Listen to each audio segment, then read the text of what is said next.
Hello there, welcome to our channel Tutorial Guru again. Hope you are doing fine. I am back with another tutorial video, and today I'll be showing you how to remove your account from other devices in TikTok. And now without further ado, let's start right into the video. But before that, don't forget to like, subscribe and hit that bell icon for more videos. Okay, now let's go to our TikTok app first. So as you know, we can log into multiple devices using our same account. So if you decided to log into your TikTok account in another our friend's device and now suddenly you want to remove it, you can do it from here. So let's go to our profile. You can see the profile button on the bottom right corner of your phone. Tap there. After that, you will be landed on this interface. Tap on the three line icon over here on the top right corner of your phone. Tap there. Let's go to settings and privacy. So tap there, and after that you will see all these accounts. Now to remove your account from other devices, you can see the security and login option over here. Tap there, and after that you can see the manage devices option over here. Let's tap here.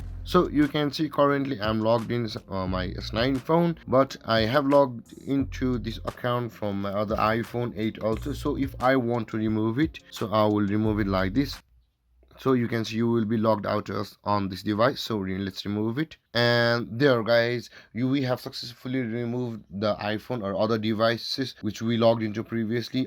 We have removed our account from there, and removing an account in Android devices from your account is this easy. And if you have any questions or comments regarding the topic, don't hesitate to comment in the comment section below. Thank you guys, thank you for watching.